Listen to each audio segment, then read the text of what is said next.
Hello, dear listeners and everyone on the internet that we reach through these videos. We are gathered here today again for our second session of the day on another beautiful Sabbath here in the United States, all the way to Europe. In Germany, Michael is joining us with this session 8 on conspiracies, a session he already did in collaboration with Jörg Glismann in Belgium. And yeah, Michael, today's the 5th of February, 2022. Welcome aboard. Yeah, hello, Brett. Hello, dear listeners. Thanks for having me once again.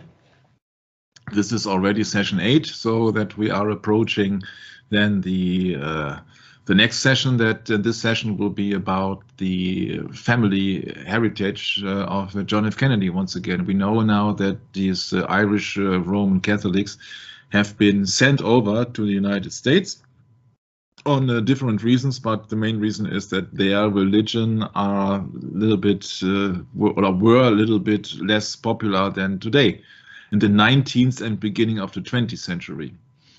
Okay, so then what did I have prepared? What have I prepared? I said that if Dad can fix it, we're all screwed.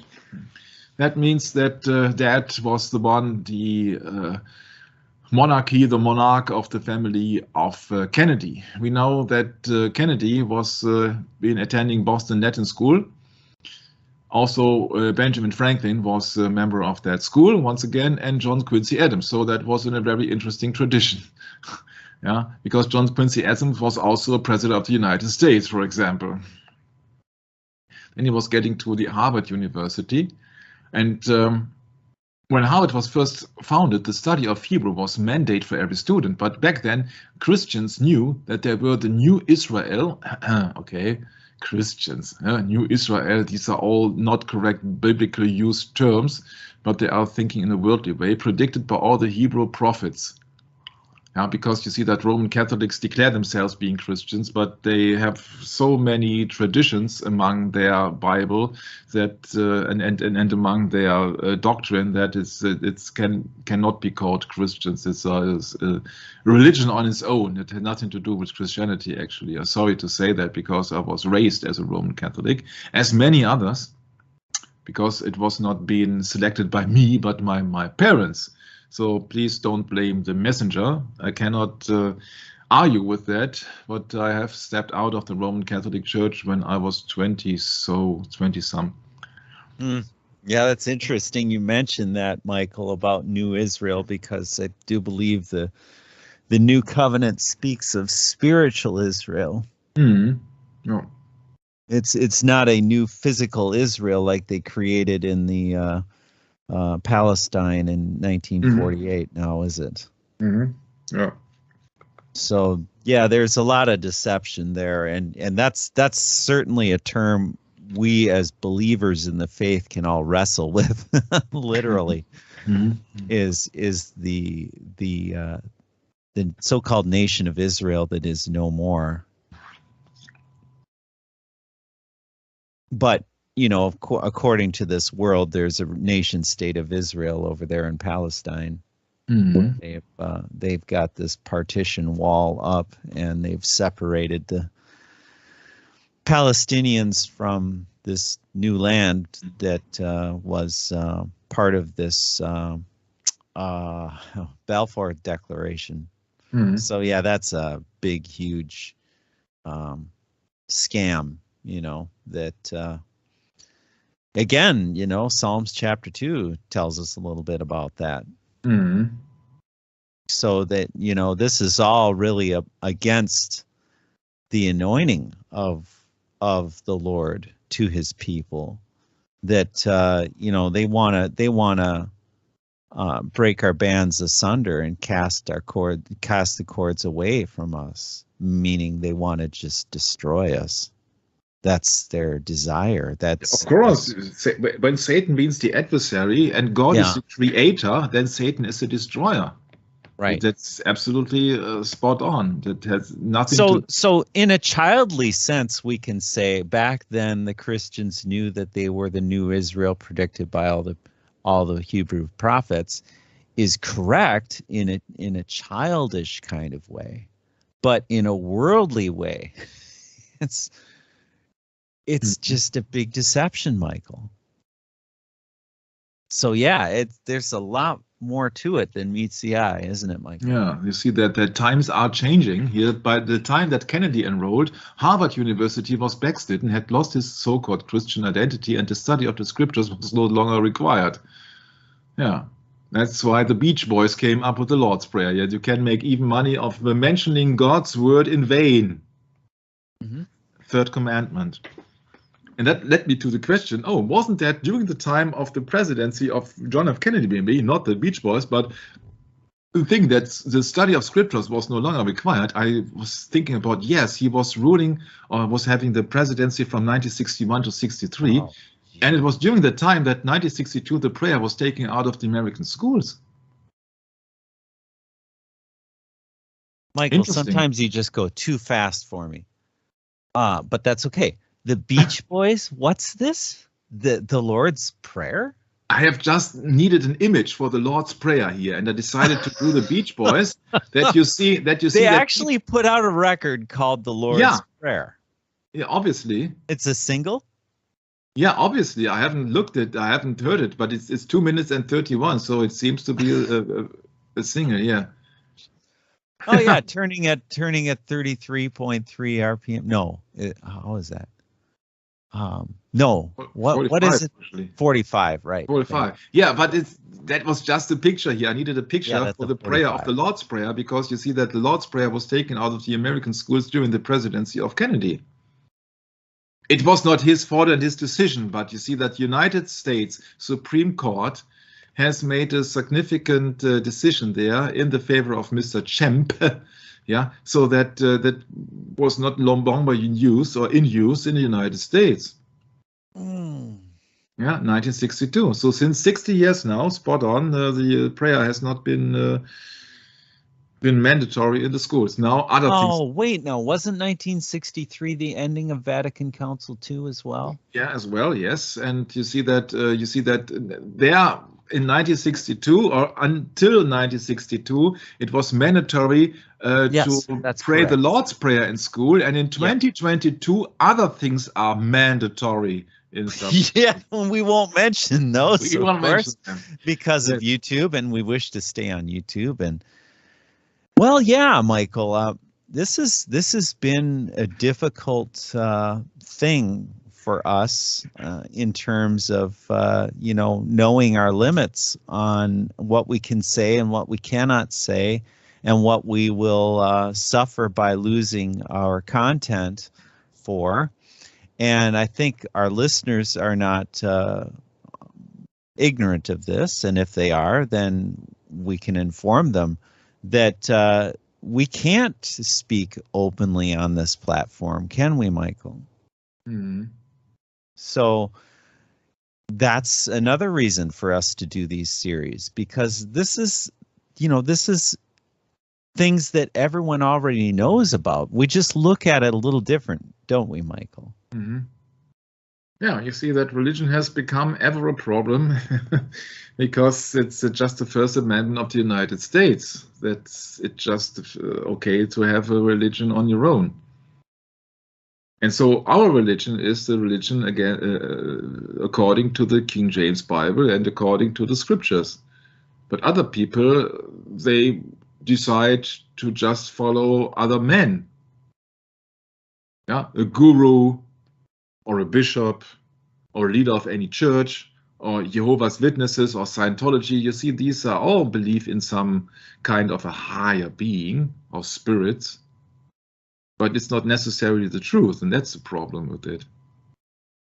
I got no problem with people believing in other things. I got problem when people are accusing us of being the heretics.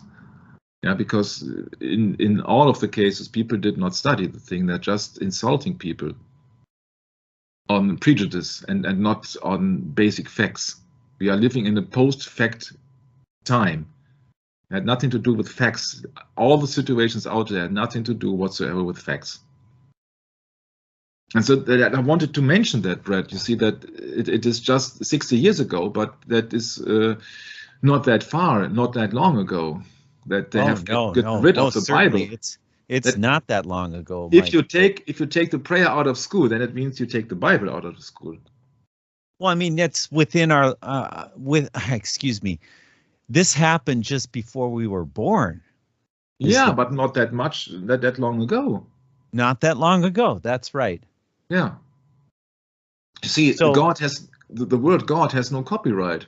right, Michael. I think it's fair to say, this is also a generational issue, because here we are in our 50s, coming out from this quite severe indoctrination that we all go through in this life. Doesn't matter how old you are, but what does matter is what you've learned, Michael. Yeah. Yeah, that's just the thing with the missions from God, the Jesuitical missions from their God. George Bush is here quoted. God would tell me, George, go and fight those terrorists in Afghanistan. And I did. And then God would tell me, George, go and end the tyranny in Iraq. And I did. Wow. And that's a comic here. You see, that is not allowed to depict a picture of God, but that is just a comic. And in this satanic world, everything is allowed. And this is just a president on even not a wireless phone. With God, who has, of course, a wireless phone, because he's transmitting. Yeah, what else? You see, what kind of a God they are depicting here? The Pope. Yeah. Yeah, because when he was asked, President Bush sees God in Pope's eyes. And I said, oh, well, it's very interesting. I came that up, and I don't want any fun of it. I don't make any fun of anybody, yeah? But look it up really at Pope's eyes, yeah? Okay? Pope's eyes. So interesting. Okay, then I make it very short. Okay? You know Popeye? Don't know Popeye? Oh, come on. Really? Of course we know Popeye, Michael. You know Popeye? Oh, yeah. Of course. The Pope's eye. Yeah, okay. The spinach. Can't forget spinach, yeah? Yes, yeah, correct. Oh, sorry, that I mixed up. So, yeah, when you look, he was being asked by the interviewer, when you look into Benedict XVI, what do you see? So, once again, George Bush being asked, when you look into Benedict XVI, eyes, not size, eyes, what do you see? God. Yeah, God. Yeah, he said it immediately after he was asked. Of course, it was scripted. Of course, it was scripted. Yeah, yeah. And that's a problem, because according to the general of the Society of Jesus, or the Jesuits, who says is at the moment Arturo Sosa, he says that God is a tricky word. Yeah, so God is a tricky word because of which, what, and he was a little bit of stuttering here, which means, yeah, stuttering is a very interesting thing. When you look at, you got, he does not know what God we are talking about. He says God is a tricky word because stutters how, which, what, which God are we talking about? There are several gods in our world. Sure. Yeah, it's casuistry, sophistry. Yeah, the deep image of God that God gives us is the cross. Yeah, of course, the cross. Yeah, well, you see, they're a different kind of faith, Michael, aren't they? Yeah. Yeah. Entirely different kind of faith. And he says that this situation out there is not an accident. It is not an accident. Don't forget that this is not an accident. It's not an accident. So he knows a little bit, and you see that also Bill Gates reading his favorite book is by far not an accident. Yeah, so that therefore one of the most top books here is How to Lie with Statistics. I don't make it up. You see that really I can enhance it. Yeah, How to Lie with Statistics. Yeah. Or you can also make an entire sentence. No? Bill Gates says, "What if I lie with statistics?" Oh, I see Richard Dawkins in that pile too. Yeah, Jörg mentions also that, but we can also we see that these people are very smart. Yeah, the magic of reality, it says. Yeah, you see, these people are very smart, and now let's try to be as smart as them. Okay. Now we are making an entire sentence. Wise as serpents and as harmless as doves, Michael. Yeah. So then we combine the number of the titles and the contents of his book. Now, what if to lie with statistics on immunity?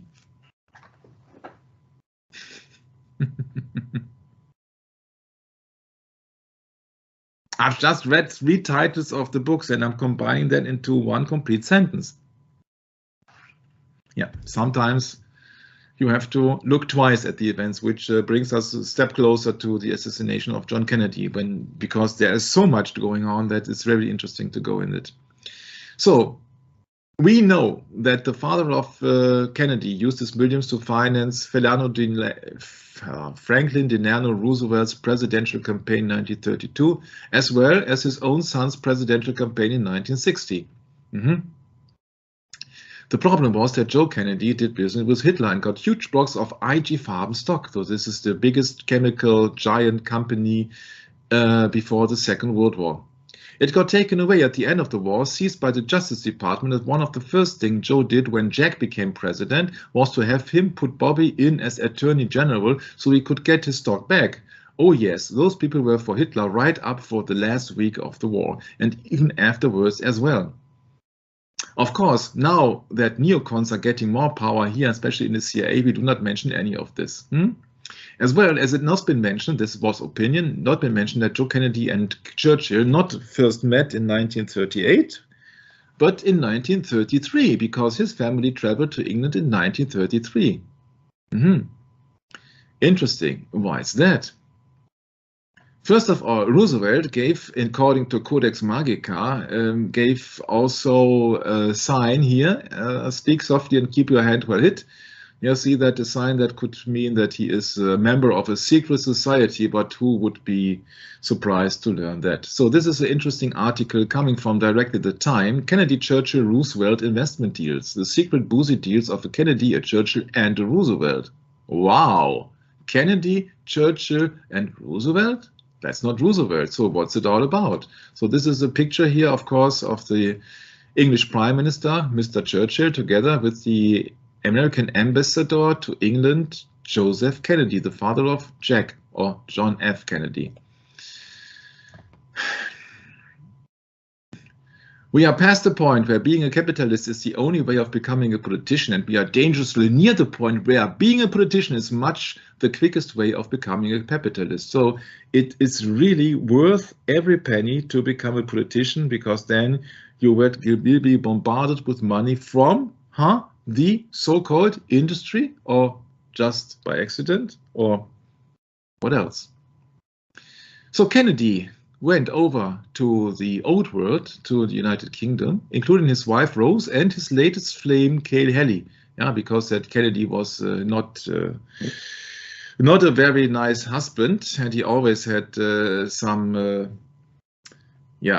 lover around, and his namesake eldest son Joseph Jr. He also brought the linchpin for his news deals, James Roosevelt, the American president's oldest son. Before leaving, Jimmy, as he preferred to be called, has told the press that, quote, his trip was primarily for pleasure, but that he hoped to combine some business with it.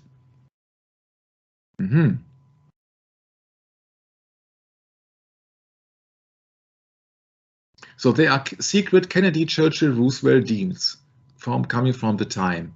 Yeah, and the climate is changing, and not only the weather on purpose, but also the political climate is very much changing these days. Kennedy planned.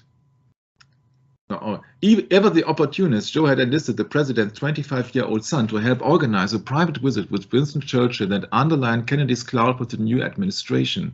In their own ways, Jimmy and Kay impressed upon Churchill the importance of Joe Kennedy, which led to a memorable visit at Churchill's Chartwell home. Kennedy also planned to mix business with pleasure. His ultimate prize would be to gain the British rights to send Scotch whiskey, gin, and other imported liquors to a thirsty United States now that prohibition appeared almost over. A part of his secret strategy. Churchill, by position and disposition, was a natural ally for George Kennedy's plan to profit from the liquor trade. By September the 26th, 1933, the day he and the president's son left for Britain, Kennedy had created a new firm called Somerset Importers, apparently named for Boston's waspy Somerset Club, which kept Irishmen like him from joining. What for? Huh? Catholicism. With an initial $180,000 of investment, Somerset became his piggy bank for cashing in on Prohibition's demise.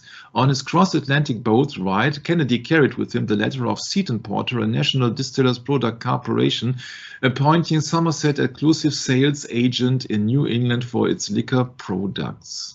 When they arrived in London, Joe complained to Kaylee Harry, a Churchill family friend, that they needed to meet with very best people during their stay. Most historians have focused on Churchill's chat with Jimmy Roosevelt without considering Joe Kennedy's presence. But years later, in the early 60s, Randolph Churchill's Winston's son insisted Joe Kennedy came to Chartwell with the rest of the Americans, including Kay Haley and Jimmy Roosevelt. Randolph told New York Times columnist C.L. Salzberger that he didn't know the purpose for his 1933 expedition underwritten by Kennedy, but quickly found out. Kennedy assured them Prohibition would shortly end, and he wished to line up contracts to represent the best firms, Randolph said. As a top fundraiser, Kennedy claimed he gave $50,000 to the 1932 Roosevelt campaign. Randolph recalled, and the presence of Jimmy Roosevelt on that trip seemed to underscore that point. Ultimately, Joe Kennedy pulled off an international coup that made him even richer. He landed the lucrative British importation rights to distribute Haig & Haig Scotch whisky, Dever's, Jordan's gin, and other imported drinks, all very desirable to customers in the no longer dry United States. When Prohibition finally ended 2 months later, of course, Kennedy had that knowledge in advance. In December 1933, Kennedy seized his chance. With his new arrangement, Somerset saw his business in the United States soar, selling 150,000 cases of Scotch whiskey in the first full year. "We've done surprisingly well with contracts," Joe wrote his oldest son. By the end of 1934, National Distillers Product Company, including its New England franchise run by Kennedy, declared that its net profits had quadrupled in a year. When he sold the Somerset franchise a decade later, Joe Kennedy earned $8.5 million, the equivalent of more than 100 million in today's currency. Yeah, you see, that goes on and on and on and on and on. He's only interested in making money, and he's also using the son of President Roosevelt. So you can imagine what kind of a position Joe Kennedy had when the president of the United States says, "Okay, it's okay that my son is going with you on a trip to the United Kingdom, huh?"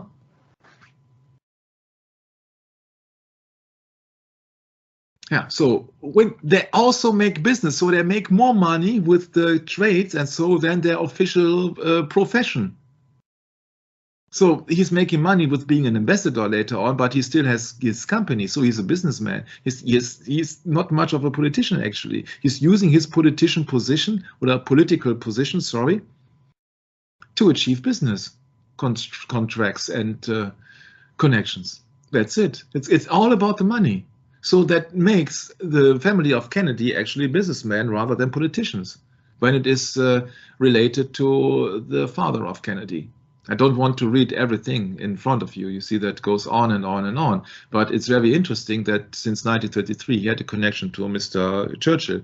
And did you know that Mr. Churchill was also a member of a so-called secret society, of course? So everybody is. It's coming from the book When Lions Roar, the Churchills and the Kennedys. Yeah, he was an opportunist, so every opportunity was fine as long as it turns out to help him get more richer and more influential.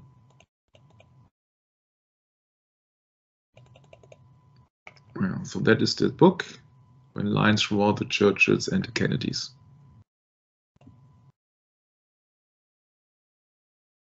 So, Joe Kennedy met Winston Churchill at Chartwell Manor, the home of the Churchills. And please don't tell me that this is the ordinary home of a John Doe in the United Kingdom, huh?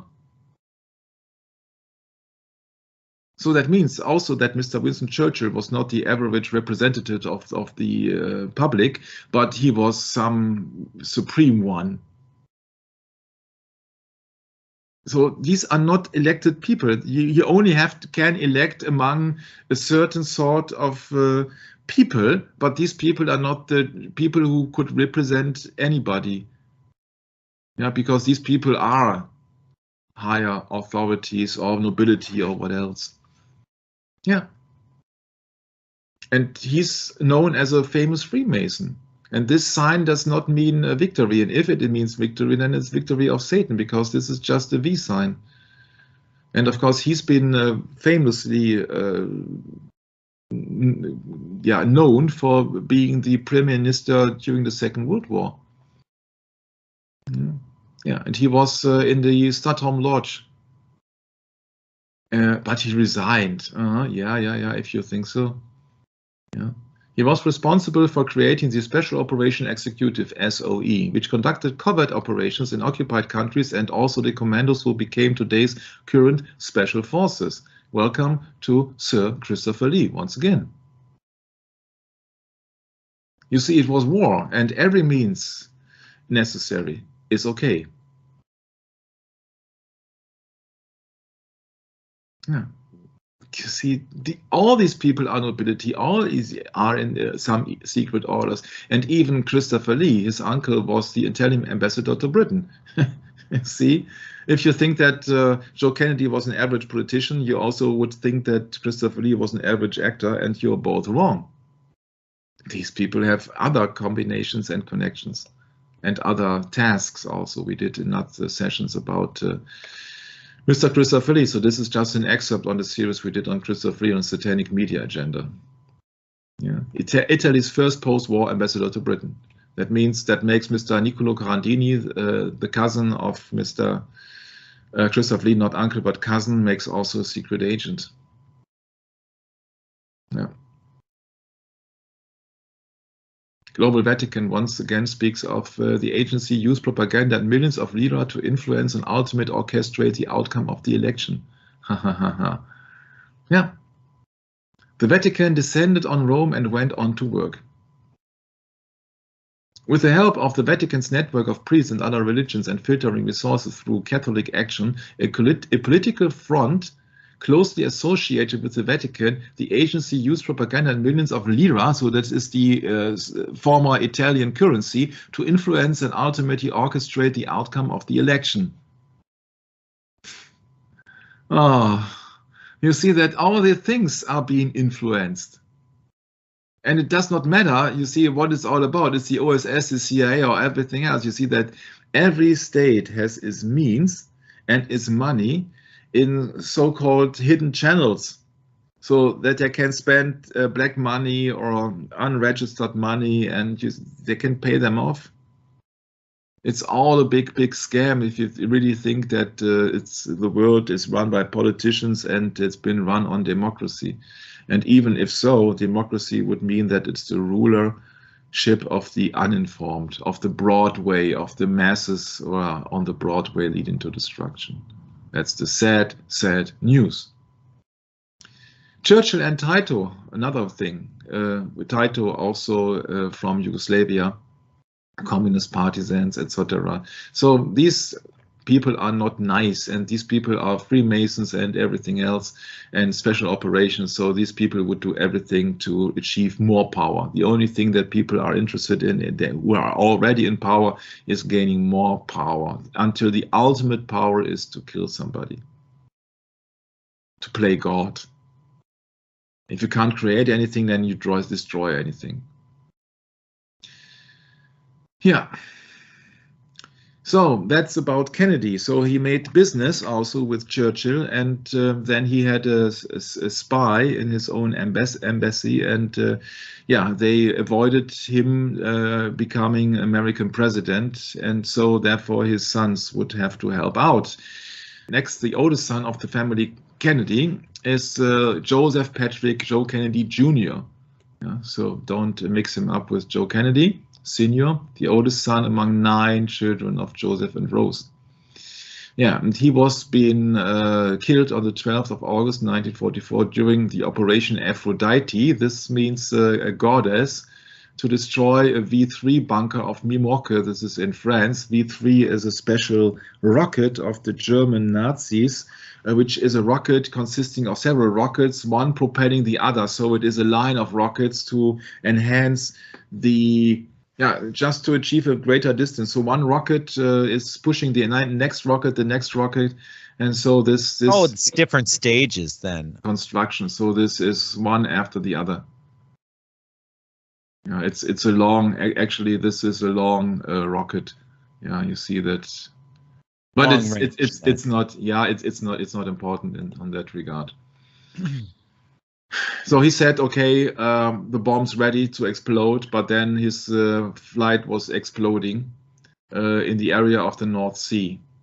Yeah, so his corpse was never been found. He was being seen as a war hero, and therefore all the expectations were laying on the shoulders of John F. Kennedy.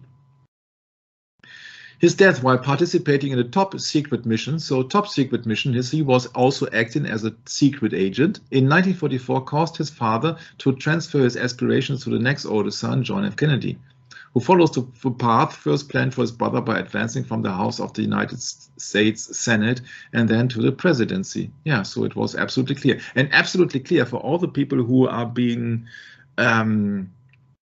familiar with the methods of the Kennedy family. They knew in 1944 that Joe Kennedy would try to put his son in the stool, in the chair of the presidency of the United States. So it was clear since 1944 that John F. Kennedy should become the presidential candidate for the Democratic Party. So if anybody would like to get rid of Kennedy, they had 19 years to think of something to avoid him either becoming or staying president, actually, because the assassination of Kennedy happened during a travel in Dallas when he was speaking on behalf of his current campaign. So it was not on his holidays on a golf course or during a motor ride or what else, but he was on a campaign. And also his oldest son was being very admiring Hitler, that he had the things well under control, but that sounds like a little bit like admiring fascism.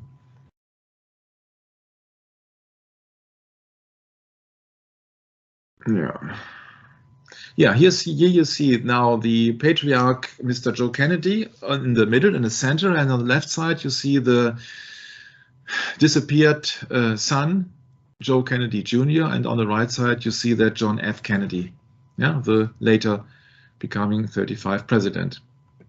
When Kennedy died, speaking of the senior, 5 of his 9 children had died before him.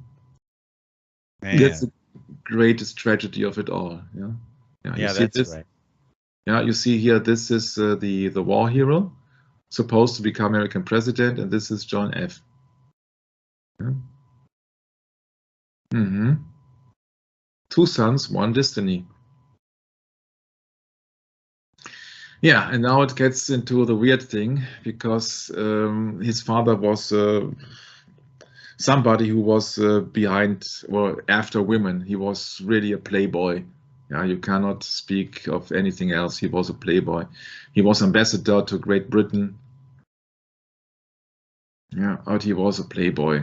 And so he raised his sons also in the opinion that it is the mutual right for a powerful man to have several women around. And you see that also, I think, led to the later life of the Kennedys, that they have affairs all over the place. But your president, John F. Kennedy, was cursed, not cursed, that's wrong, with a series of illnesses, and he was a very sick child. He has problem with his back and several other things.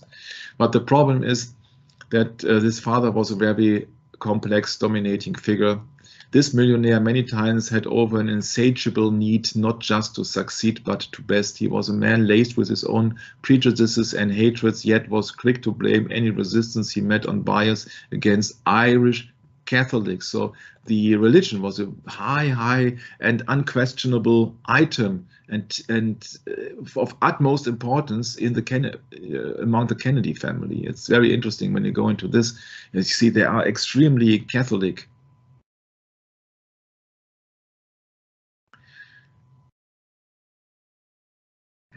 Oh, this is. So, speaking of the mother of John F. Kennedy, she was a devout Roman Catholic as well. But at the point, she could take a life with Joe Kennedy anymore. And after 6 years of marriage and 2 months after the birth of their 4th child, she packed her bags and went home to her parents, leaving her children with the help. At first, everyone acted as if nothing were amiss, but finally, after 3 long weeks, her father came into her room. The father of the mother of John F. Kennedy, and said, "Go back where you belong," and told her sternly. And therefore she stayed together with Mr. Kennedy, but it was apparently not a very lovely and lively and luckily marriage they had. Feeling betrayed by the two men she trusted most, Rose turned to the church for solace. And I looked upon an interview, which I will mention much later, where he says that, yeah, she was praying the rosary daily, etc. So she was a devout Roman Catholic, and then returned to Brooklyn after the first, not to be resentful and focusing instead on her growing family, which she now called My Enterprise. And asked what the best thing in life would be. She said that when she was most happily, she said the time when her son was president, because she was the mother of the president. So you see that these people are all about power and all these things, these vainglories. Yeah. By the time Jack Kennedy, or John F. Kennedy, was 11, he had a series of cards documenting the fact that in addition to the scarlet fever, he had had the mumps, measles, and whooping cough, chickenpox, German measles, and multiple cases of bronchitis. Maybe bronchitis. So he was not very healthy. Joe was now a multi-millionaire with a chauffeur-driven Rolls-Royce, a 5-acre estate in Bronxville, New York, and a summer home in Hyannisport, etc., etc. Fearing communism, Kennedy saw Roosevelt as the man to save capitalism, to say nothing of Jones' own fortune, of course, and backed his presidential candidacy with time, money, and contacts. Joe was rewarded by being named the first chairman of the newly created Securities and Exchange Commission, and later chairman of the United States Maritime Commission. Money makes the world go round. Yeah, and it's all about the presidency. Where you look, it's all about the presidency, to be in power, Yeah. And so John F. Kennedy, as a young child, was reading books like The World Crisis by Winston Churchill. You must think of this little boy, 6 so much of the time, reading history, reading the Knights of the Round Table, reading Marlborough. For Jack, history was full of heroes. Yeah. Appears to be a very sick and lonely boy. Joe Jr. made his first trip to the continent to see the Pope and dutifully reported to his mother that he had, quoted, "climbed the holy stairs of St. Peter's on my knees." So if that is not a devout Catholic, Red, I don't know what is. So back to your president. Jack has just turned 17 and already had spent a year of his life as hospitals, clinics, and infirmaries. In addition to what doctors eventually labeled a pre-ulcerous stomach and spastic colon, Jack's back had become a source of pain that would plague him for the rest of his life. Yeah, that's a really tough thing. He was allergic to milk months later, etc. He was put on heavy cream. He had several unsuccessful surgeries. And then it wasn't until 1955, when he went to see Dr. Janet Travel, who would become his White House physician, that he learned he had been born with the left side slightly smaller than his right, and that years of compensating had taken its toll on his lower spine. Later, he would also be diagnosed with Addison's disease, and while he subsequently suffered from reactions to cortisone and other drugs, Dr. Travel believed those were moderate so successfully that Kennedy was healthier than he had ever been when he was assassinated. Okay, so that is just also another belief.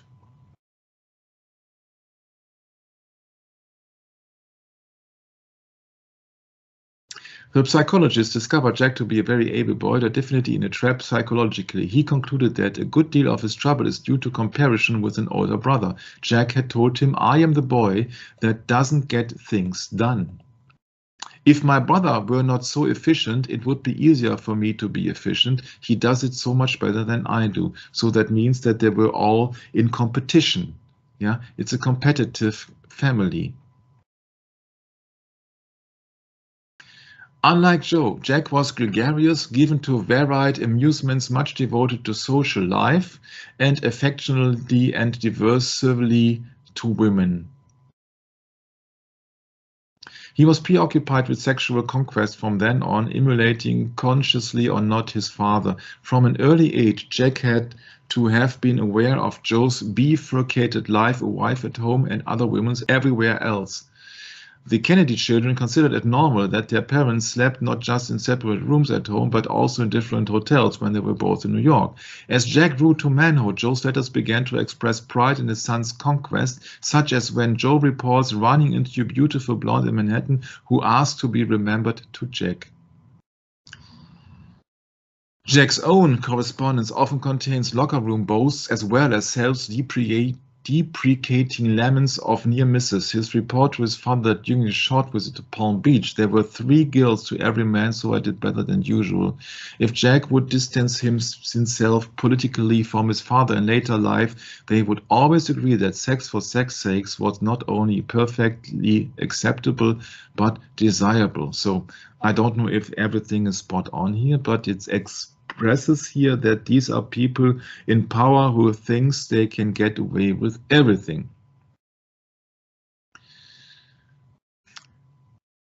There was something incestuous about the whole family. Numerous female visitors to the Kennedy homes testified to Joe's making moves on them while watching movies in the family theater, or even coming into their bedrooms at night and kissing them full on the lips.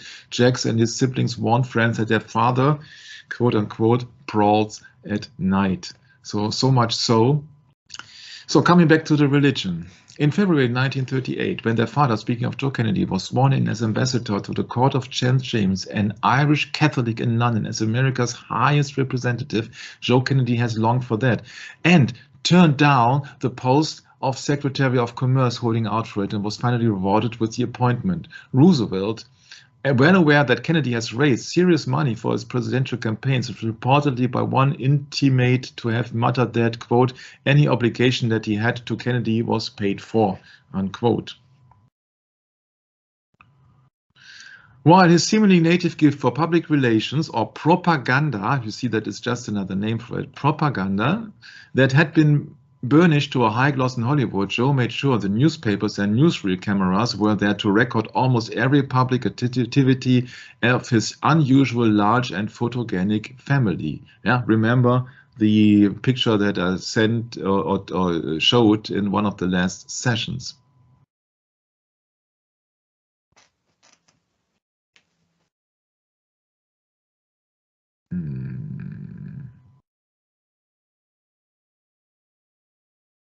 Jack flew back to New York and threw himself into writing his senior thesis on British policy, entitled Appeasement at Munich. To anyone reading though the hundreds of scrawled and revised pages in the files at the Kennedy Library, there is no question Jack wrote it himself, but thanks to his father, he did have extraordinary help. Through the mail and diplomatic pouch, information flowed from London to Cambridge as Jack requested books, pamphlets and newspapers from his father's assistant. So he was very interested in history and politics. But he had this pressure on his shoulders to become president then from 1944 on. with the title While England Slept, to contrast and write with the coattails of Winston Churchill's bestseller While England Slept. Jack received an advance of $250. At the age of 23, he had earned his first significant paycheck. So he did write a book about policy.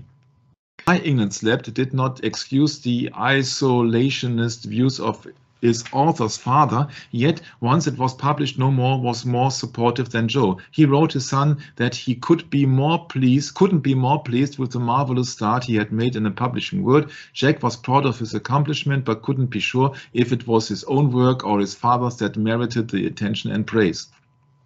When his friend Charles Spalding asked him how the book was selling, Jack shrugged and said, "Oh, they're going great. Dad's taking care of that." Indeed, it has long been assumed that Joe bought copies of the book in bulk, helping to push it up the bestseller lists.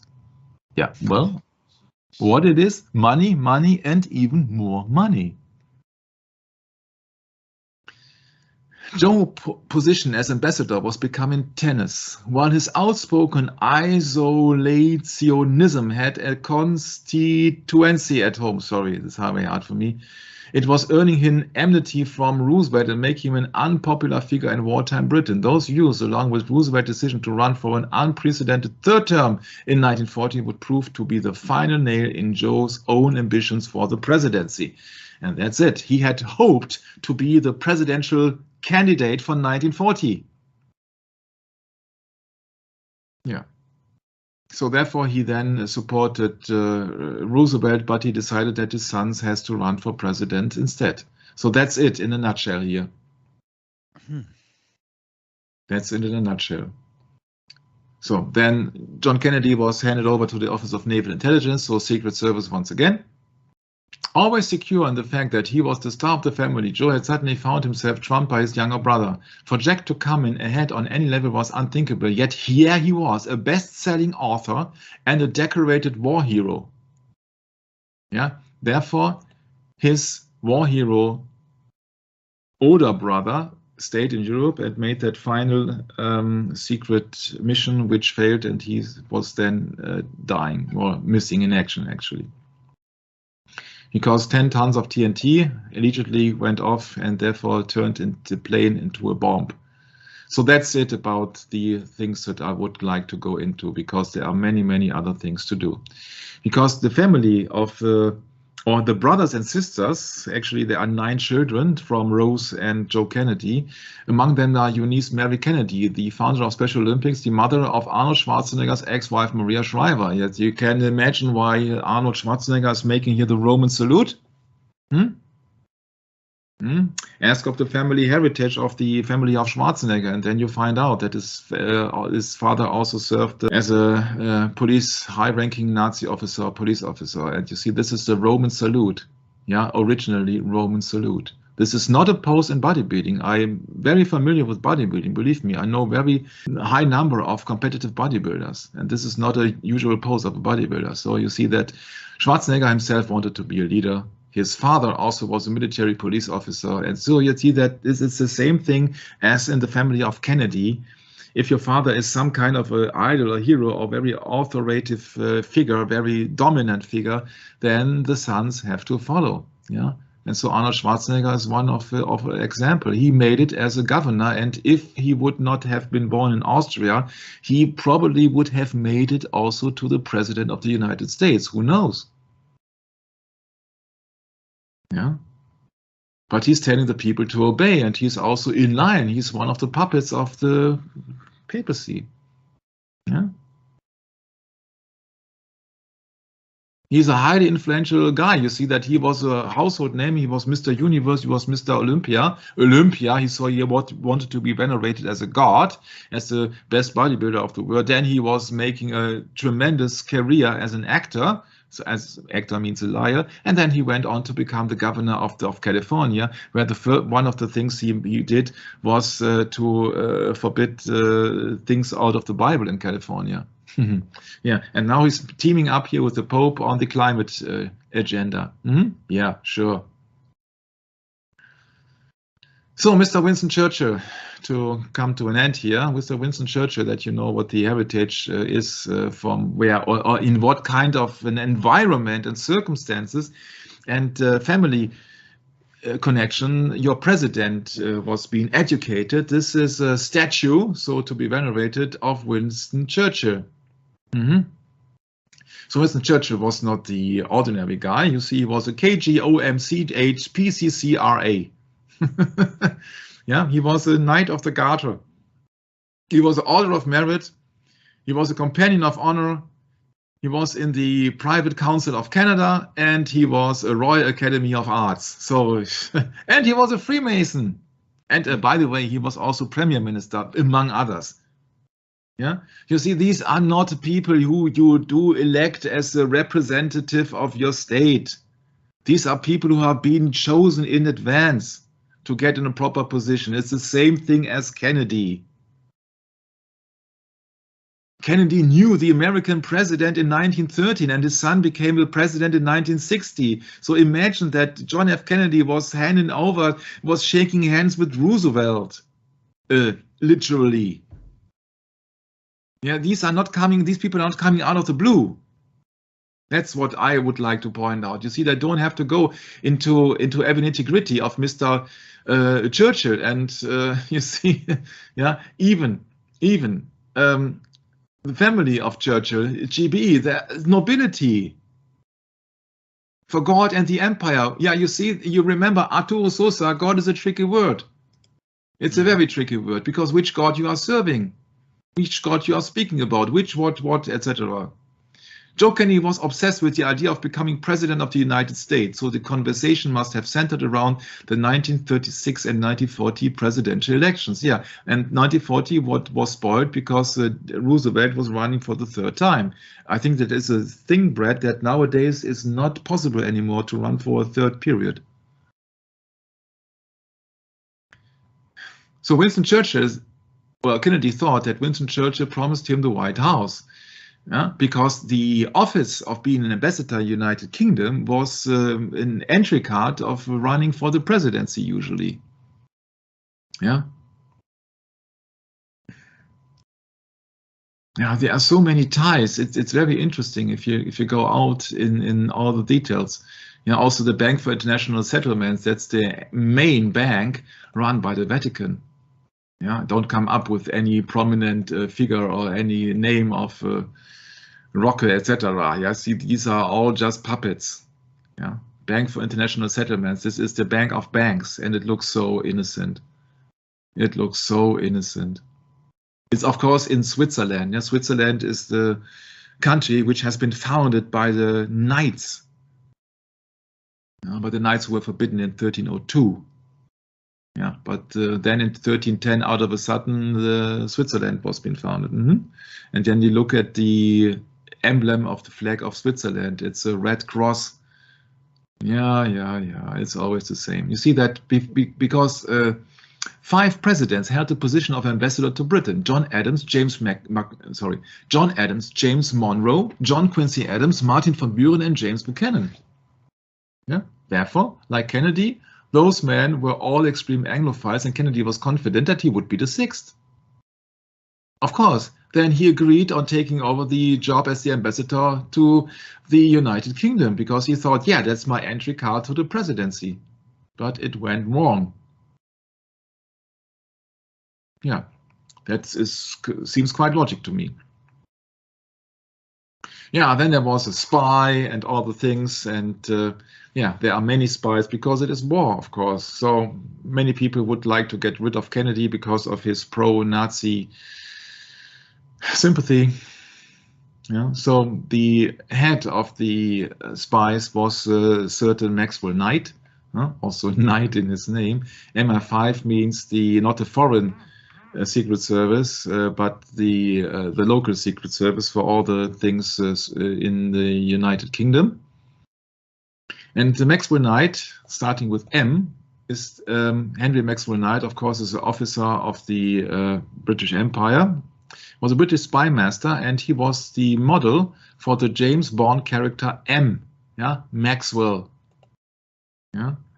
the Maxwell files. And there are many, many people who have worked for the Secret Service. Among them are our famous Satanist Aleister Crowley. He worked also for the MI6 foreign ministry, and he even went to New York. But that's on another thing. British intelligence and the occult. If you go into this, there are many, many books of it, and Crowley is just one of the names who pops up. Tom Dreberg, and we have mentioned all the people also in the sessions of Mr. Christopher Lee as well. History of the Secret Service, occultists are in the Secret Service, of course. Dion Fortune, whose book was being used by David Bowie to expel demons out of his swimming pool. Ian Fleming was a spy also. He was not only an author, he was a spy as well. Secret Agent 666, Aleister Crowley, there are so many things. Hellfire Club, we have covered that subject especially in these Christopher Lee sessions. So some people wanted to keep Kennedy out of the White House, so it seems, and they sent over a spy named Tyler Kent, and he was discovered, and therefore Kennedy take the blame, or at least was being hindered to run for the presidency. On whatever reasons Mr. Roosevelt decided to run for a third time, I don't know. But once for all is you see that all these people wanted to achieve power. Kennedy was having his diplomatic immunity. You see that immunity, a very key word in 2022. And Mr. Kent, the spy, was sent to 6 years in prison. When he arrived, Mr. Kennedy arrived in the United States back, he contacted Roosevelt immediately because, of course, it was the highest influential person for him, who was the actual president of the United States. So you can't have it better than this. Yeah. And so there is a claim of Roosevelt, which is not quite correct. It's called, in politics, nothing happens by accident. If it happens, you can bet it was planned that way. But he did not say it that way. Yeah, so I have a hard time with it. But look at that picture. The Kennedys owned a spectacular home in Palm Beach called the Florida White House. So don't expect me to believe that they did not think about, having in some day, at some time, somebody in the real White House. Yeah. And in 1961, he had his golfing with his shapely chauffeur, Ann Gargan, and he had a stroke which paralyzed him for the rest of his life. Yeah, and so that was the time, December 1961, that was the time from which on John Kennedy could have made more influence and would not have to listen for his father's advice. Maybe that was actually the time when John F. Kennedy really became an adolescent. I don't know. Don't want to speculate on that, but he was completely paralyzed on his right side, his father, and was unable to walk or talk. So you see that then was when the two Kennedy brothers, speaking of John F. Kennedy and Robert Kennedy, really could take over from end of 1961.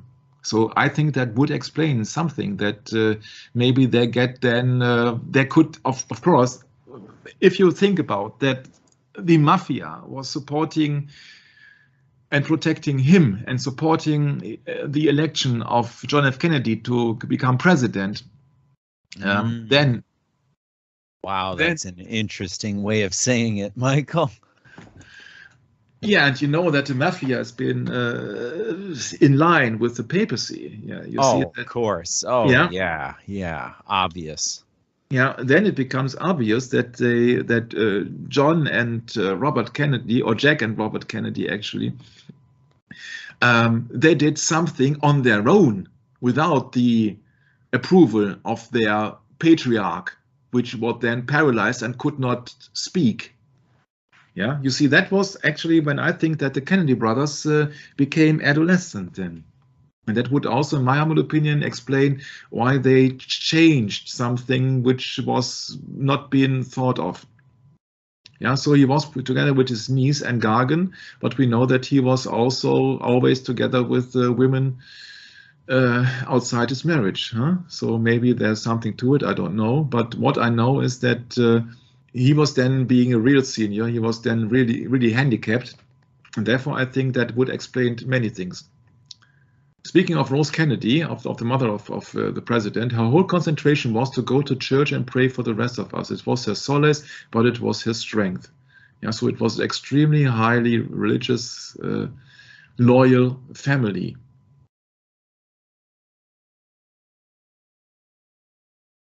That's too soon to go into this. It's also BS. In 1963, President Kennedy awarded honoris US citizenship to Winston Churchill. So that was his giveaway to Churchill, that Churchill received the United States citizenship. Yeah. For God and the empire, eh? Mm-hmm. Wow. Yeah, I know this is all maybe a little bit dry foundation at the moment, but then when we go into the Catholic fate of Kennedy now, then it is really interesting to see that he has a hard time getting everything together. So, yeah, you can't please all. Yeah, you have to make commitments. You have to decide, and that's a problem of Kennedy. You see that he had his father behind him. He had a strong Catholic faith. He wanted to serve the people, and you see that's a toss around. You cannot serve two masters. Yeah, there you go. You cannot he had serve to make two a masters. choice. Yeah. Yeah, yeah.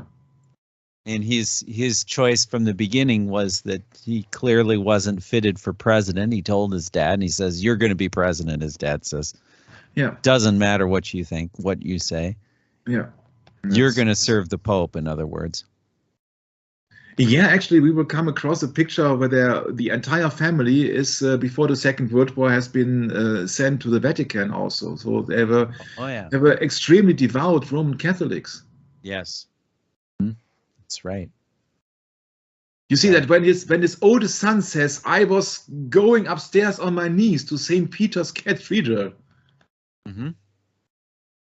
Yeah, that's right. I mean, that nails it right there. Yeah. That nails it right there. So you see that the Alfred E. Smith, John Kennedy, and Joe Biden are all Irish Roman Catholic presidents. Yes. The first devout Catholics, yes. Devout Catholics, yes. And the first one didn't make it, 1928, and the second did. And we know what the outcome was. Mm-hmm. And of course, as everybody has already seen numerous times, the intro of this series, it has something to do with religion and belief. And that's the problem of John F. Kennedy, that if you don't have enough money, you won't make it as a president. You won't be the one who will be nominated in the first place. But the problem is then that it is absolutely impossible to serve two masters. And I think that's quite clear in the case of John Kennedy, that he had to make a decision.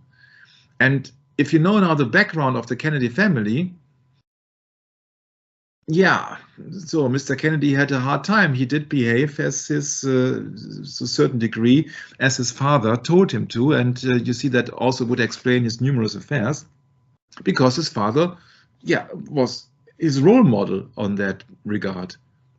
And it also explains that people in power are being corrupted by power. Because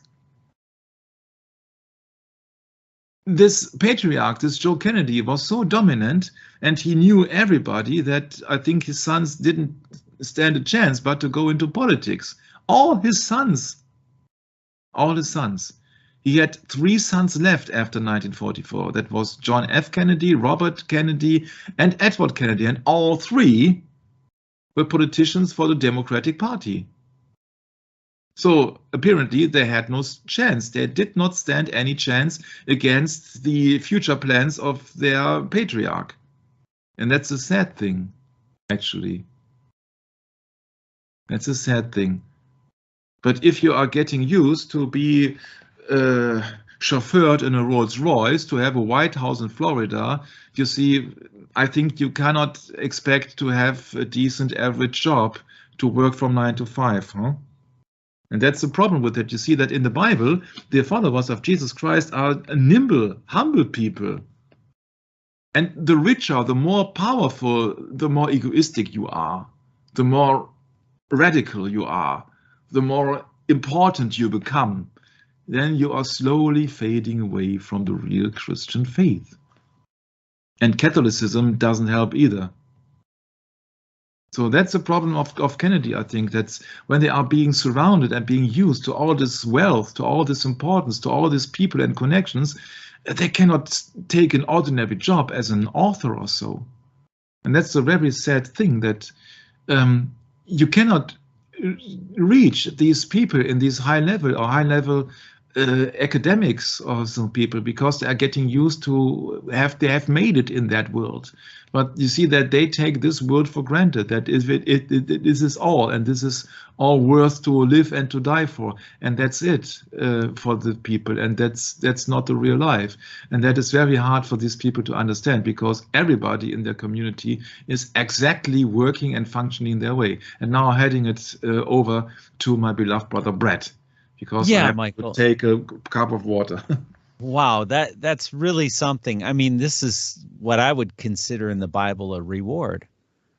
You know, that that we've been warned in Scripture over and over that those that shall find their life shall lose it, and those that lose their life for my name's sake, meaning the Lord's work, will find it. So it's contrary to one another. So yeah, and it's so ironic that this is part of the whole process to be decorated. This decoration right in front of us right here. It's an 8-pointed star. That was started back in Babylon. But people don't care. Oh, it's so pretty. We'll put it on the house. Yeah, put it right up on the house, like the North Star. You see this thing, the North Star during Christmas, where we all become Catholic again, making the whole world Catholic, going to a so-called Protestant church with so-called Lutherans. Do they really know who Martin Luther was? Do they really understand what that man went through? Well, not so much. And I can vouch for that, being a Lutheran myself. Look, things are much stranger than they appear. And, if we take the reward that the man of sin offers, what do you expect is going to happen? You lose your faith. This is why fundamentalism has become the new terrorist. The moment you declare your fundamental belief in the Scriptures, meaning freedom of conscience, you have declared war against the God of this world, who gives out these decorations for God and the empire. This is the God of the empire. This is not the God of the Bible. Reminds me of that scripture that we've gone through over and over and over again, when the devil brought Jesus up to that high place and showed him all of the kingdoms of the world and the glory of them, and all of them you can have if you just bow down and worship me, Satan said. And what did Jesus do? Get thee hence. Immediately rebuked the devil. Yeah, that's right. Here it is. Luke chapter 4, verse 6. And the devil said unto him, all this power I will give thee, and the glory of them, for it is delivered unto me, and to whomsoever I will give it. So what does he do? He gives out decorations. He decorates you. You become a ruler. You become ruthless. You have no mercy because you follow me. I am Satan. See what Satan does? He corrupts you and takes away the reward that the Lord of glory wants to give you. So yeah, Michael, it's really not all that complicated, but you got to pay attention, because we're to be wise as serpents and as harmless as doves, meaning we don't come after you. That's your job to discover if you're bound to the throne of glory where Christ resides or not. Or if you're on the other side, well, then so be it. Because there's a lot in this present day and age, Michael, a lot of the so-called followers of Christ have done. So we hope that we can help you, and if we can't, well, you can't say we didn't try, right, Michael? Mm. Yeah, I just take the example of Kennedy, that you really see that even your maybe beloved president or admired president or whosoever you would like to call in or to label him, that these are not ordinary people, and these are neither idols nor Christians. So this the entire policy in every country is absolutely anti-Christian, because it is 1 Samuel 8. Yeah. Oh, they have turned their backs to God, and they wanted to be ruled like the pagans. Mm-hmm. Give us a king to judge us. Yeah. Like all the nations, I think that was the... Yeah, and therefore we go into one of the most prolific or prominent kings of all time is John F. Kennedy. And there's so much about it and going on that you really see then the ties to other politicians, other countries, secret services, secret brotherhoods, secret societies, the occult, and also especially to religion. And I think that what shall set this series apart, that we are not talking about every affair and every nitty-gritty of it, but we are talking about the connection between religion and politics and history, of course, so that you really see that it's the same goal as the science is the new religion had, or has actually, because it will be continued, that you really see that the church is behind it, and the religious things cannot be ruled out, but they have to be counted in. And that's the thing what people actually like to avoid these days. And so therefore you don't understand how politics are working. And I take the example of the Roman Catholic John F. Kennedy. What chance did he had when he was become elected president at the age of 43? You really think that he was educated in the Bible? You'd really think he was educated in anything else than politics? He studied politics. So he was just reading the things that some certain people has written down for him. And he was making a good figure, and he was having nice hair. Yeah, and that's it. Yeah, it's kind of a puppet show, Michael. Yeah. It's a kind of puppet show, and he didn't go exactly according to the script. He started to see through it, I think. Mm-hmm. Yeah. He says, I'm going to smash the CIA in 1,000 pieces. No, you're not. We're going to smash you in 1,000 pieces, the hierarchy said. And we're going to do it corporately. That means all together now. Kind of like what's going through with these mandates lately, Michael, in 2022. Yeah. But it's just all pre-planned. Yeah. So there are no coincidences, and we will see that on the very sad example of the assassination of John F. Kennedy in November 1963. There are absolutely no coincidence. You will see things connected together that even I was being surprised to learn. And I know that Jörg, for example, as my prime example for that, is constantly shaking his head, because he said it's unbelievable what you are digging up. And so that it's really that you really see that nothing happens by accident, but on purpose.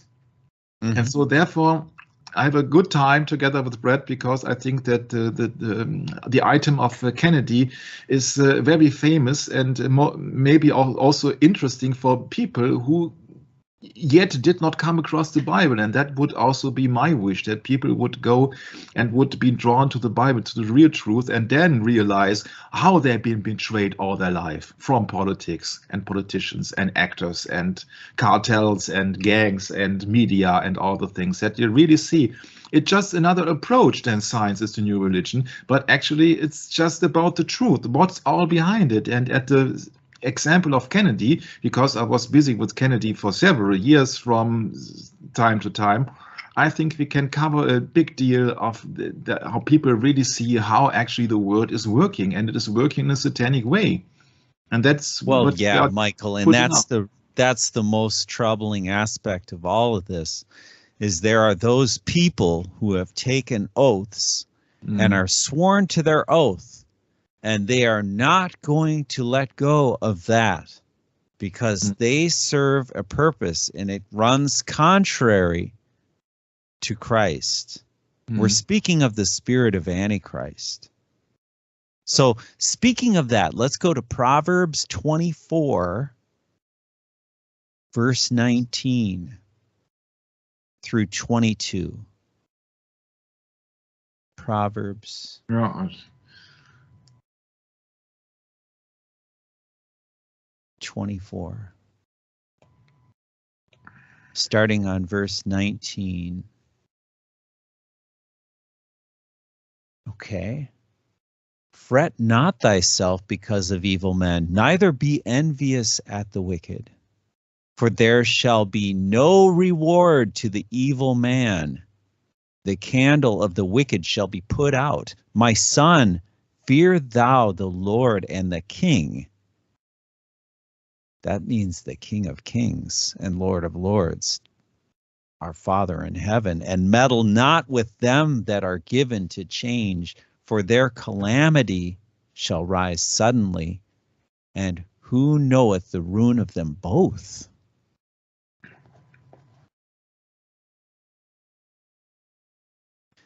I think we'll end the session with that, Michael.